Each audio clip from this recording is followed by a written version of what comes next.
Hello students, I hope आप सब अच्छे होंगे। और आज का जो वीडियो है वो बहुत ही इम्पोर्टेंट वीडियो है। और अगर इस चीज़ से आप स्ट्रगल कर रहे हो, आपको लग रहा है कि आप बहुत मेहनत कर रहे हो लेकिन आपकी फिर भी एवरेज स्कोर आ रहे हैं और आप इम्प्रूव नहीं कर पा रहे हो, या आपको लग रहा है कि यार मैं तो एवरेज ही हूँ, स्कूल से ही बचपन से मुझे एवरेज ही मार्क्स मिले हैं, अब अचानक से मुझे अगर जेई क्रैक करना है या बोर्ड्स में टॉप करना है तो मेरे लिए तो ये बस की बात है नहीं। तो आप गलत सोच रहे हो और इसीलिए मैंने ये वीडियो बनाया जहाँ पे मैं आपको समझाऊंगा कि जो एवरेज स्टूडेंट होते हैं और जो टॉपर स्टूडेंट होते हैं उनमें क्या फर्क होता है और कैसे आप एक एवरेज स्टूडेंट से एक टॉपर स्टूडेंट बन सकते हो। मैं प्रैक्टिकल स्टेप्स के साथ बताऊंगा आपको, ठीक है, जिसको आप एक्चुअली में अप्लाई करके अपने स्कोर को बढ़ा सकते हो और अपने आप को टॉपर के रेंज में ला सकते हो। ठीक है, तो इस वीडियो को लास्ट तक जरूर देखना। तो सबसे पहले जो पहला डिफरेंस है टॉपर का और एवरेज स्टूडेंट का, वो होता है उसके पढ़ने के अप्रोच में। मतलब वो किस तरीके की पढ़ाई करता है, वो उसका जो स्टडी अप्रोच है वो बहुत अलग होता है। और टॉपर्स का जो स्टडी अप्रोच होता है वो अंडरस्टैंडिंग बेस्ड होता है, कॉन्सेप्ट बेस्ड होता है। लेकिन जो एवरेज स्टूडेंट होता है वो सिर्फ अपने मेमोरी पे बिलीव रखता है ज्यादा और मेमोरी बेस्ड स्टडी अप्रोच को फॉलो करता है। तो आपके पास एक अंडरस्टैंडिंग बेस्ड स्टडी अप्रोच है और मेमोरी बेस्ड स्टडी अप्रोच है। स्पेशली मुझे याद है जब मैं स्टेट बोर्ड में था तो मुझे तो यही सिखाया गया था कि आपको सब चीज मेमोराइज करना है। तो सब कुछ मेमोराइज करने के हैबिट में आने के बाद अचानक से जब मैंने कॉम्पिटिटिव एग्जाम की तैयारी शुरू की और वहां पे जब एप्लीकेशन अप्लाई करना था कॉन्सेप्ट्स को, तो बहुत मुश्किल हो गया था मेरे लिए। तो आई एम श्योर आप में से कई लोग वो प्रॉब्लम्स को फेस कर रहे होंगे। तो आपका जो स्टडी अप्रोच है वो अभी एक्चुअली में पूरी तरीके से मेमोरी बेस्ड बन चुका है, उसको आपको एप्लीकेशन बेस्ड लाना है। कैसे, मैं आपको बताता हूँ। ठीक है, जो टॉपर्स होते हैं ना वो कॉन्सेप्ट को समझते हैं। कॉन्सेप्ट को समझना से ज्यादा इंपॉर्टेंट है वाई को समझना, क्यों ये कॉन्सेप्ट क्यों है, ये चीज की डिस्कवरी ही क्यों करी गई, क्यों, क्या ऐसी चीज की कमी थी जो इसकी जरूरत पड़ी। ये आपको पहला क्यों समझना है किसी भी कॉन्सेप्ट को समझने से पहले। उसके बाद क्यों मैं इसी कॉन्सेप्ट को यहीं पे अप्लाई कर सकता हूं, क्यों मैं इस कॉन्सेप्ट को यहां पर अप्लाई नहीं कर सकता।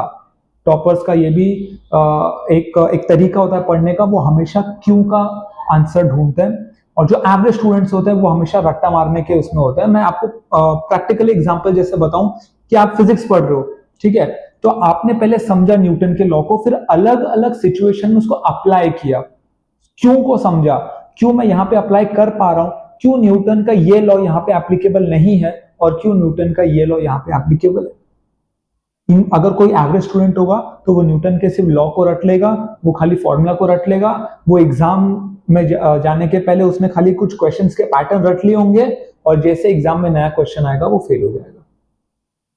तो आपको ये मेमोरी बेस्ड स्टडी अप्रोच से बाहर आके कॉन्सेप्ट बेस्ड स्टडी अप्रोच को चूज करना है, जिसमें सबसे बड़ा जो सवाल है जिसका जवाब आप ढूंढेंगे वो है क्यों, वाई। Start with Y. उसके बाद तो आपने ये एक टेक अवे ले लिया कि आपको वाई से शुरू करना है, ठीक है। क्यों को समझना है, क्यों एक बड़ा सवाल है, अगर आपने उसको समझ लिया तो आपके कॉन्सेप्ट्स आपको अप्लाई करने के लिए आसानी हो जाएगी। उसके बाद जो आता है वो study hours versus study efficiency. जो एवरेज मार्क्स आ रहे हैं आपके, आपको लग रहा होगा कि सर मैं तो घंटों पढ़ाई कर रहा हूं, 8-8 10-10 घंटे पढ़ रहा हूं, और मैं ऐसे लोगों को जानता भी हूं जो बहुत पढ़ाई करते थे लेकिन उनके स्कोर हमेशा एवरेज होते थे। और कुछ लोगों को मैं जानता हूं जो बहुत कम पढ़ के बहुत अच्छा स्कोर कर लेते थे। यहां पे जो फर्क आता है वो स्टडी आवर्स और स्टडी एफिशिएंसी में आता है। जो टॉपर होगा ना वो 4 से 6 घंटे ही पढ़ाई करेगा लेकिन बहुत ही डीप फोकस के साथ। उसका फोकस यहां वहां नहीं होगा, पूरा ध्यान उसका पढ़ाई पे होगा, डिस्ट्रैक्शन नहीं होगा। ये कैसे अचीव करते हैं मैं अभी आऊंगा। कुछ मेथड्स होते हैं जिससे आप ये फोकस अचीव कर पाओ, ठीक है। तो जो study hour versus study efficiency, मतलब टॉपर जो है 6 से 8 घंटे नहीं पढ़ रहा है, सिर्फ 4 से 6 घंटे पढ़ रहा है लेकिन without any distraction, full focus और एक्टिव रिकॉल के साथ।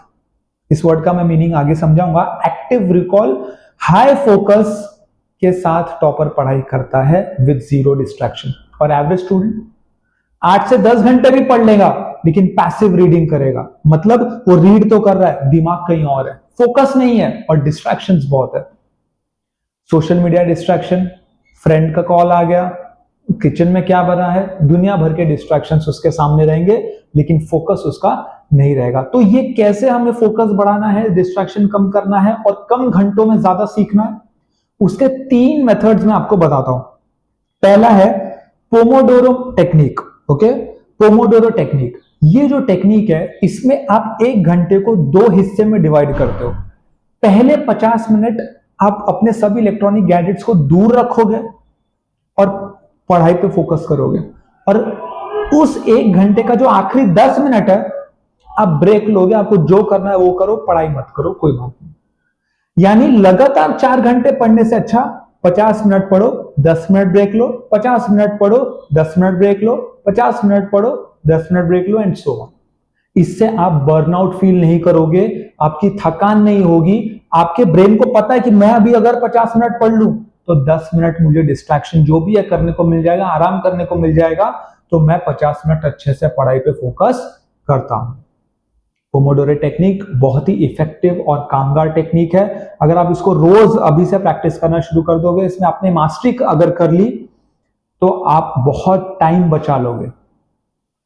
जो दूसरा टेक्निक है वो एक्टिव रिकॉल है, मतलब मान लो आप किसी प्रॉब्लम पे हो, किसी कॉन्सेप्ट पे हो जिसका रेफरेंस किसी दूसरे प्रॉब्लम या दूसरे कॉन्सेप्ट में, तो वापस बुक खोल के वहां मत जाओ, अपने मेमोरी से उसको लिखो, उस कॉन्सेप्ट को लिखो। एक्टिव रिकॉल मतलब रिकॉल करने का ट्राई कर रहे हो बट डायरेक्ट बुक ओपन करके देख लिया, ठीक है, कुछ भी याद नहीं आ रहा तो जाके देख लिया। कुछ भी जो याद आ रहा है, फेंट जो आपका मेमोरी होगा, जो रिवीजन आपने पहले किया होगा, उसको लिख लिख कर आपको वापस से रिकॉल करना है। और तीसरा जो है वो है फेमन टेक्निक। रिचर्ड फेमन बहुत बड़े फिजिसिस्ट थे, साइंटिस्ट थे। तो जो फेमन टेक्निक है, उन्होंने कहा कि आप जब कॉन्सेप्ट को समझ गए ना तो उसको अपने वर्ड्स में आर्टिकुलेट करो ताकि एक छोटा सा बच्चा भी उसको समझ जाए। और जैसे ही आप वो कर पाओगे, आप एक कॉम्प्लेक्स टॉपिक को, एक कॉम्प्लेक्स कॉन्सेप्ट को सिंपल वर्ड्स में आर्टिकुलेट कर पाओगे जिससे एक छोटा बच्चा भी उसको समझ जाए, तब वो पॉइंट आएगा जब आप उस कॉन्सेप्ट को पूरी तरह से समझ चुके हो। तो ये जो 3 टेक्निक है, पोमोडोरो टेक्निक, एक्टिव रिकॉल और फेमन टेक्निक, इससे आप टॉपर बन सकते हो। यानी कि इससे आप स्टडी आवर्स नहीं, स्टडी एफिशिएंसी पे ध्यान दे सकते हो और कम घंटों में ज्यादा आउटपुट दे सकते हो। तो इसका टेक अवे क्या है? Quality matters, focus on your studies, not just on the time spent on clock. इसके बाद है कि टॉपर जो है वो सम को डिफरेंटली कैसे सॉल्व करते हैं। उसका जो सबसे आसान तरीका है, उस तरीके तक पहुंचने के लिए एक एरर नोटबुक बनाओ। टॉपर्स क्या करते हैं? पीवाईक्यूज देते हैं, मॉक टेस्ट देते हैं, घबराते नहीं है वो कि मॉक में कम आ जाएगा, उससे उनको डर नहीं लगता। असली एग्जाम में कम आ जाए उससे उनको डर लगता है, इसलिए वो मॉक देते हैं। तो मॉक टेस्ट दो, पीवाईक्यू सॉल्व करो और एरर नोटबुक बनाओ। जो भी एरर आ रहा है उसको नोट डाउन करो, एनालाइज करो और सीखो उससे। एवरेज स्टूडेंट क्या करेगा? बार बार सेम गलतियां करेगा और मुश्किल सम को अटेम्प्ट करने से ही डरेगा, पहले ही भाग जाएगा और इजी क्वेश्चन सॉल्व करके आगे निकल जाएगा। एवरेज मत बनो, मुश्किल क्वेश्चन से मत डरो, ठीक है? आप कर सकते हो, नहीं हो रहा तो कोई बात नहीं, गलतियों से सीखो। सीख सीख के आप ऐसा वक्त आएगा कि आप गलतियां करना ही बंद कर दोगे, ठीक है? तो इसके लिए क्या करना है? मिस्टेक नोटबुक बनाना है या एरर एनालिसिस नोटबुक बनाना है। ये सारे प्रैक्टिकल एकदम स्टेप्स है जो मैं आपको बता रहा हूं,